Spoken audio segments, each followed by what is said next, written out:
Salut, vous êtes bien sur la chaîne Old American Roads. Aujourd'hui, je vous fais une petite vidéo pour faire le point un peu sur la décoration de mon garage et puis vous parler un petit peu d'un nouveau projet que j'ai ici. Là.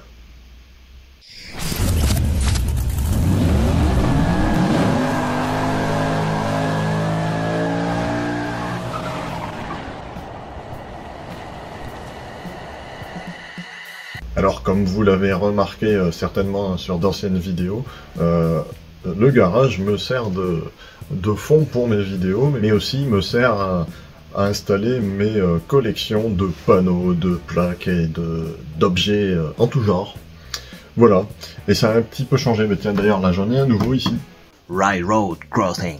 C'est un panneau de voie ferrée, un véritable panneau qui vient des États-Unis, qui vient du New Jersey. C'est un panneau que j'ai échangé contre un panneau stop français en fait. Un vieux panneau stop français. C'est un ancien officier de la police new-yorkaise, de la NYPD, qui me l'a envoyé celui-là. Un ancien détective il me semble. Bref, comme dans les séries et tout ça. Mais seulement il était énorme en fait, je ne pensais pas qu'il était aussi gros, du coup j'ai dû un petit peu modifier tout ça pour qu'il puisse rentrer quelque part, parce que je vais vous montrer après là-bas, ça a un petit peu changé aussi. Oh tiens, voilà une Camaro. Et voilà l'autre côté du garage qui est là-bas, et qui est pas tout à fait terminé encore. En fait je récupère des palettes, des vieilles palettes qui sont un petit peu patinées, un petit peu usées. Et je fixe des tasseaux avec de la laine de verre pour faire l'isolation, et ensuite je les mets là, et ça fait super joli, et après une fois qu'il y aura plein de panneaux, de plaques et tout ça, ça sera super cool. Ça donnera ça en fait, ça donnera comme ça. Voilà. Mais bon, pour l'instant c'est un petit peu le bordel, j'ai des panneaux partout dans le garage. Ça c'est l'ancien qui était accroché ici. Le speed limit aussi il va partir de l'autre côté. Et puis après, j'ai toutes ces plaques à accrocher au mur. Je sais même pas combien il y en a au moins 50 là-dedans, qui sont toutes différentes. Et ça va en faire de la décoration. Et donc de ce côté-là, je vous l'avais déjà montré, j'ai incrusté à l'intérieur les vitrines sur lesquelles il y a des camions de la collection Altaïa que je vous ai montré plusieurs fois. J'ai mis des enjoliveurs au-dessus. Là c'est déjà à peu près fixé, il m'en reste juste un autre au fond là-bas. Avec une petite particularité sur ces enjoliveurs, c'est ça.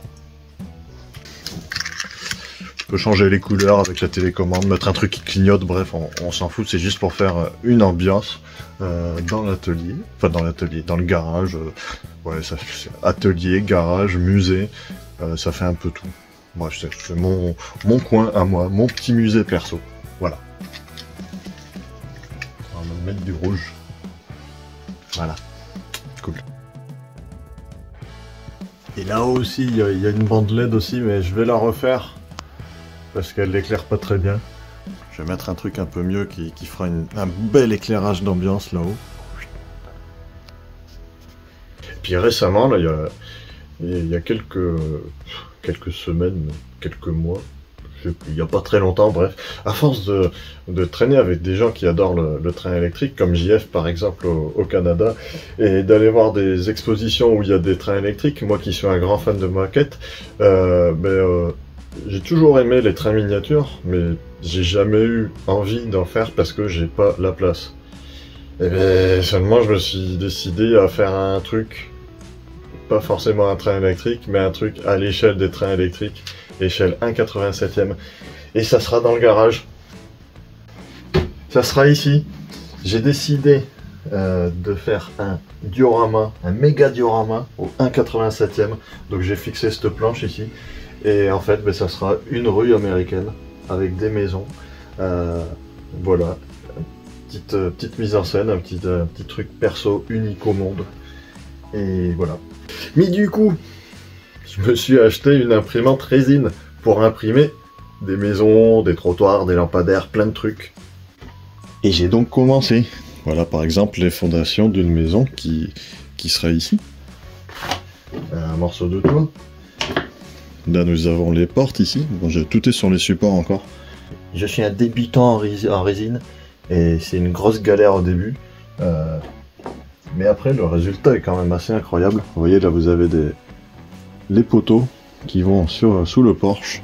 Comme on peut le voir, c'est tout petit et la finition est quand même incroyable. J'ai même imprimé des Chevrolet Chevelle 1970. Donc ça, c'était des essais. C'est un peu raté, vous voyez. Il y a des trucs qui vont pas. Mais du coup, ça deviendra des épaves. Au moins une deviendra une épave qui sera à côté d'une maison. Et j'ai acheté ma première miniature à cette échelle. Voilà, ma toute première Corvette au 1,87e. Donc ça sera une scène de ville, une rue américaine standard. Le genre de rue où j'aime bien me balader en bagnole pour voir de jolies maisons, des voitures qui traînent dans une arrière-cour, un truc sympa. Que j'ai envie de situer peut-être fin 80, début 90. Pas de voitures récentes, trop récentes, non. Plutôt des bagnoles des années 70, 80, voire avant, des épaves. Ça va être bien. Mais ça, c'est un projet à long terme, et ça va occuper quelques soirées d'hiver. Là, voilà, par exemple, le plancher du Porsche. Et là, j'ai un gros caillou, parce que ça s'est un peu déformé. Et voilà. Et là, ben, j'ai encore imprimé un petit truc, et il me reste les murs imprimés. Le plus gros, c'est les murs. Je l'ai lancé, là, ça devrait pas tarder à commencer. C'est très très long l'impression résine. Je pense que pour imprimer tout ça, bout à bout, sachant qu'en plus j'en ai raté pas mal, j'ai dû gâcher la moitié d'un demi-litre de résine. Mais à mon avis, il y en a en tout pour peut-être 20 heures d'impression. Faut pas être pressé. Et pour vous donner une idée de l'échelle, bon là on voit sur ma main, déjà on voit que c'est tout petit, mais tu sais pas quelle taille fait ma main. Par contre, tout le monde sait quelle taille fait à peu près une Hot Wheels. Voilà. C'est à peu près du 1,64, 1,60, c'est pas vraiment du 1,64 les Hot Wheels. Voici donc une Corvette à côté de la GTO. C'est tout petit, c'est hyper minutieux. Et là ça c'est un petit challenge pour moi parce que j'ai jamais fait à cette échelle-là, je faisais surtout du 1,25e, donc les voitures elles font cette taille. Donc là c'est quand même autre chose. Bref, on verra bien. Ah et tiens, tant qu'on y est, on va faire un petit point aussi sur le Camaro. Je vais vous dire ce que je vais faire prochainement sur la bagnole. Vous avez vu une vidéo sur le problème de suspension que j'ai eu. Si vous ne l'avez pas vu, ben, allez la voir. Et là, ben, je vais vous parler du moteur. Allez, on regarde ça. Tadam! Donc là, en fait, pour faire court, à la base, j'avais un carburateur Quadrajet qui marchait plus très bien, donc j'ai voulu le changer, j'ai mis un Edelbrock là. Le problème c'est que j'ai une pipe d'admission pour le Quadrajet, donc il m'a fallu mettre un adaptateur pour adapter Edelbrock, Olé, tous les carburateurs standards.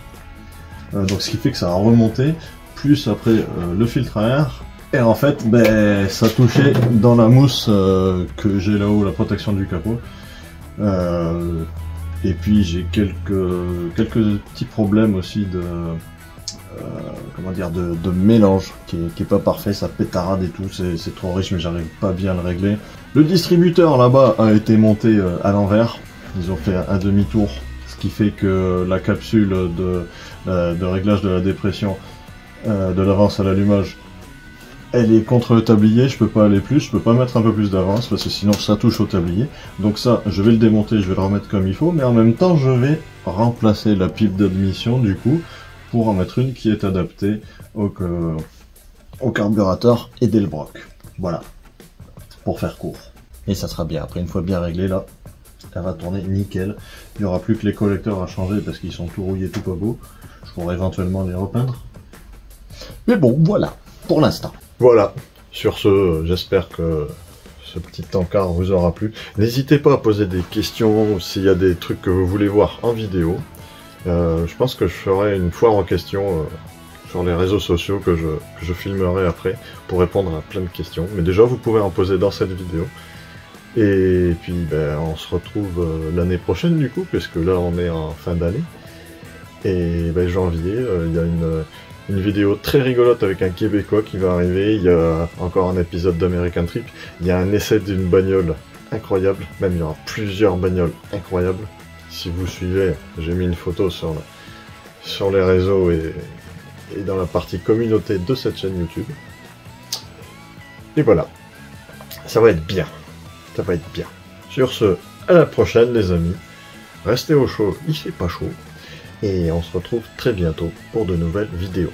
Je suis dans la rime aujourd'hui, c'est comme ça, salut!